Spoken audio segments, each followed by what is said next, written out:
Hello guys, welcome back to my channel which is learn to grow. ठीक है, और आज हम बात करने वाले हैं, आपको पता लग गया होगा थंबनेल से कि CBI जो है APPP का एग्ज़ाम आ रहा है। उसकी जो एग्ज़ाम डेट है वो अनाउंस हो गई है, आप लोगों को भी पता होगा, 11 जनवरी 2026। ठीक है, ये एग्ज़ाम डेट है। जो जिन लोगों ने भी एग्ज़ाम फिल किया है उनको पता होगा कि उनको मेल भी आ चुका है और मैसेज के थ्रू भी पता चल गया होगा कि उनका एग्ज़ाम किस दिन है। तो ये संडे को एग्ज़ाम होगा और इसके जो फॉर्म है वो प्रीवियस मंथ में भरे गए थे। तो इसके लिए जो प्रिपरेशन के लिए टाइम है वो सफिशिएंट मिल गया है। आई थिंक 45 डेज़ भी अभी अगर बचते हैं तो हमारे लिए रिवीजन करने के लिए बहुत अच्छा टाइम है ये। और जो लीगल स्ट्रीम से जो भी तैयारी कर रहा है, ठीक है, किसी भी एग्ज़ाम की, उसके लिए तो ये एग्ज़ाम बहुत ही ईजी होने वाला है। बट मैं आपको एक बात बता दूं कि जो CBI की जो भी असिस्टेंट पब्लिक प्रोसिक्यूटर के एग्ज़ाम होते हैं, जो प्रीवियस टाइम हुआ था, है ना, वो भी दिया था मैंने। तो उसमें क्या होता है कि लगेगा एग्ज़ाम बहुत इजी है, बट वो क्वेश्चंस बहुत, आपको पता है अगर UPSC कंडक्ट कराता है कोई भी एग्ज़ाम तो आपको लगेगा कि वो एग्ज़ाम बहुत ही इजी है, बट वो इजी होता नहीं है। ठीक है, उसके लिए भी आपको बहुत डेप्थ में नॉलेज रखनी ज़रूरी है। ये और बैंकिंग लीगल एग्ज़ाम की तरह नहीं होता कि MCQ बेस है तो हम जो जो पूछा है एज इट इज़ वो बता देंगे, वो नहीं होता है। इसमें थोड़ा सा स्टेटमेंट वाइज और जजमेंट बेस्ड क्वेश्चन आते हैं और हर फील्ड से आते हैं। तो मैंने यहाँ पे इसका सिलेबस बताया हुआ है। मेजर इसमें जो 12 ये जो जितने भी एक्ट हैं वो सफिशिएंट है आपके पेपर को क्लियर करने के लिए, एक अच्छे स्कोर करने के लिए। ठीक है, जैसे यहाँ पे आप देख सकते हैं कॉन्स्टिट्यूशन ऑफ इंडिया, ठीक है, भारतीय न्याय संहिता, भारतीय साक्ष्य अधिनियम, भारतीय नागरिक सुरक्षा संहिता और IT act, prevention of corruption, companies act, central vigilance, prevention of money laundering, और ये स्पेशल एक्ट है दिल्ली का, ये पढ़ना ही पड़ता है, इसमें ये इससे रिलेटेड होता है। ठीक है, और इन्वायरमेंट प्रोटेक्शन और कंपटीशन एक्ट। ठीक है, इनमें से मेजर एक्ट्स हम बहुत ज़्यादा पढ़ चुके थे। बस जो दिल्ली स्पेशल वाला जो ये वाला एक्ट है ये हम नहीं पढ़ते हैं, और इन्वायरमेंट प्रोटेक्शन एक्ट भी हम नहीं पढ़ते हैं क्योंकि ये और एग्जाम में नहीं पूछे जाते। तो हमको इन पे ज़्यादा कंसंट्रेट करना है, इससे क्वेश्चन पूछते हैं। और सेंट्रल विजिलेंस कमीशन, ठीक है, इससे भी काफ़ी क्वेश्चन आते हैं। और प्रीवियस जो एग्ज़ाम हुआ था 2022 में, उसमें भी ये जो एग्ज़ाम है ना, इसका जो पैटर्न था वो क्योंकि कोविड के बाद हुआ था तो ऐसा लग रहा था कि पेपर इजी बना सकते हैं वो, बट एग्ज़ाम जो है इसमें हर क्वेश्चन बहुत ही, मतलब कुछ क्वेश्चन होते हैं जो मतलब ऐसे होते हैं कि आप कर सकते हैं, but mostly question section wise नहीं पूछे जाते कि सेक्शन पूछ लिया या कुछ और पूछ लिया। तो आप अगर अपना जितना भी ज़्यादा कंसंट्रेशन करेंगे इन मेजर एक्ट्स पे करो। और मैं आपको बता दी, देखो कॉन्स्टिट्यूशन है, इसमें जो जैसे प्रेसिडेंट है, ठीक है, गवर्नर है, प्रेम्बल है, ठीक है, और जो भी इसके जैसे जो भी इसका बेसिक स्ट्रक्चर रिलेटेड केसेस हैं, ठीक है, मेनका गांधी केस है, उससे रिलेटेड जो भी है वो सारे अच्छे से पढ़ लेना। गवर्नर, सुप्रीम कोर्ट, ये मेन होते हैं।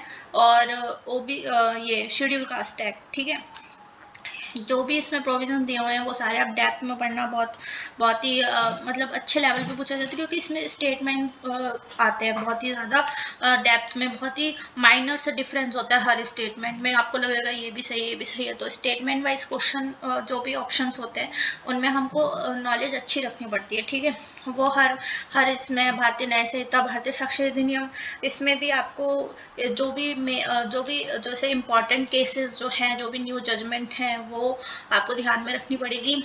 स्पेशली आप IT एक्ट और करप्शन एक्ट और ये विजिलेंस एक्ट में भी आप बहुत ज़्यादा अच्छे से ध्यान देना। और ये दोनों जो है इन्वायरमेंट एक्ट और दिल्ली स्पेशल एक्ट, ये छोटे छोटे से एक्ट है तो इनको आप कवर अप कर लोगे। अगर आप अभी नहीं पढ़ा है तो भी आप पढ़ सकते हो। ठीक है, और एक और चीज़ है कि जब आप ये सब कर लो तो आप कोई भी टेस्ट सीरीज ले लेना या फिर कोई भी ऐसी जिसमें MCQ base question statement wise पूछे गए हैं वो आप ज़रूर लगाना, क्योंकि इसमें आपको बहुत ही ईजीली पता चल जाएगा कि किस तरीके का एग्ज़ाम आता है। और UPSC अगर कोई भी एग्ज़ाम कंडक्ट करवाती है, मैंने बोला है कि, तो वो थोड़ा सा पेपर का पैटर्न जो है वो उसको फॉलो करते हुए उसी चीज़ में आपको थोड़ा सा ट्रिकी क्वेश्चन पूछेगी, थोड़ा सा डेप्थ में जाके, या फिर है ना कुछ ऐसे जजमेंट्स डाल देगी जो आपको लगेगा कि ये तो हमने पढ़ा नहीं है, बट आपको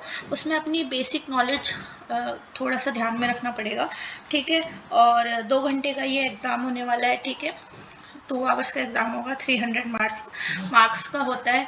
और इसमें जो नेगेटिव मार्किंग है वो 1/3 होती है, ठीक है।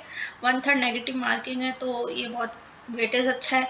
तो इसमें ध्यान रखना कि आप 300 कर रहे हैं तो आपके 200 अबव आए स्कोर, तो आपको इंटरव्यू के लिए कॉल किया जाएगा, ठीक है।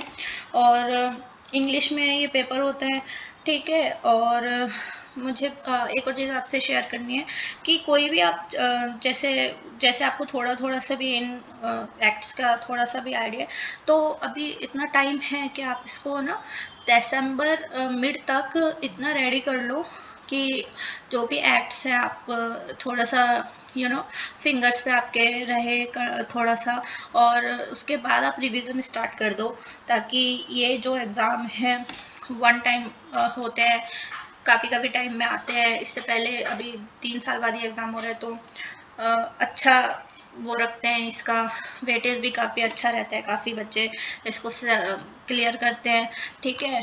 और क्योंकि इंटरव्यू का भी हमें उसमें वेटेज लेना पड़ता है, तो ये वाले एग्ज़ाम के लिए भी आप कई लोगों को पता ही नहीं होता, बट आप इसके लिए एलिजिबल होते हो तो ये एग्ज़ाम फिल करो, ठीक है। और हाई क्वालिटी मटेरियल्स पे ध्यान रखना कि आप किस तरीके के स्टडी प्लान बना रहे हो और किस तरीके के आप मटेरियल यूज़ कर रहे हो, ठीक है। Bear acts is sufficient for any exam, कोई सा भी लीगल एग्ज़ाम होते हैं, बेयर एक्ट्स और सारे सफिशिएंट होते हैं। बस न्यू जजमेंट्स जो आती है उसके लिए आपको थोड़ा सा अवेयर रहना पड़ता है, आपको करंट जो भी चल रहा है उससे, ठीक है।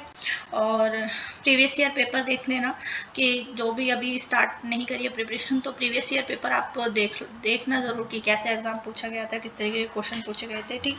और मुझे बस आपको ये बताना था कि ये एग्ज़ाम है, इसकी एग्ज़ाम डेट आ चुकी है, और आप लोगों को नहीं पता तो आप इस वीडियो के थ्रू थोड़ा पता लगा लें, क्योंकि इन एग्ज़ाम का ज़्यादा शोर नहीं होता यूट्यूब वगैरह पे, इसीलिए, ठीक है। Thank you.